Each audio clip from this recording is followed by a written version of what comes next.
upon the loss of his mistress's chain, for which he made satisfaction, not that in colour it was like thy hair, for armlets of that thou mayst let me wear, nor that thy hand it oft embraced and kissed thee, for so it had that good, which oft I missed thee, nor for that silly old morality, that, as these links were knit, our love should be, more nigh that I thy sevenfold chain have lost, nor for the luck's sake, but the bitter cost shall 12 righteous angels, which as yet no leaven of vile soul did admit, nor yet by any way have strayed or gone from the first state of their creation, angels, which heaven commanded to provide all things to me, and be my faithful guide, to gain new friends, to appease great enemies, to comfort my soul, when I lie or rise, shall these 12 innocents, by thy severe sentence, dread judge, my sin's great burden bear, shall they be damned, and in the furnace thrown, and punished thee for offences not their own?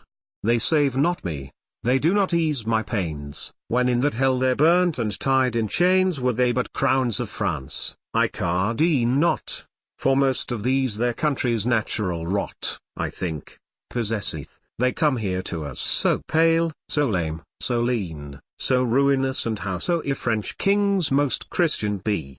Their crowns are circumcised most Jewishly, or were they Spanish stamps, still travelling, that are become as Catholic as their king? These unlicked bare whelps, unfiled pistolets, that more than cannon shot avails or lets, which, negligently left unrounded, look like many angled figures in the book of some great conjurer that would enforce nature, so these do justice, from her course, which, as the soul quickens head, feet and heart, as streams, like veins, run through earth's every part, visit all countries, and have slyly made gorgeous France, ruined, ragged and decayed, Scotland, which knew no state, proud in one day, and mangled 17-headed Belgia, or were it such gold as that wherewithal almighty chemics, from each mineral having by subtle fire a soul outpulled, are dirtily and desperately gulled, I would not spit to quench the fire therein, for they are guilty of much heinous sin.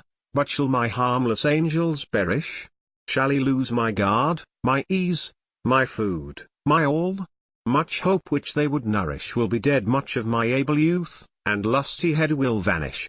If thou love, let them alone, for thou wilt love me less when they are gone, and be content that some loud squeaking crier, well pleased with one lean threadbare groat, for hire, may like a devil roar through every street, and gall the finder's conscience, if he meet or let me creep to some dread conjurer, that with fantastic schemes fills full much paper, which hath divided heaven in tenements, and with whores, thieves, and murderers stuffed his rents so full, that though he pass them all in sin, he leaves himself no room to enter in. But if, when all his art and time is spent, he say 'twill ne'er be found, yet be content, receive from him that doom ungrudgingly, because he is the mouth of destiny. Thou say street, alas! The gold doth still remain, though it be changed, and put into a chain. So in the first fallen angels resteth still wisdom and knowledge, but 'tis turned to ill, as these should do good works, and should provide necessities. But now must nurse thy pride, and they are still bad angels.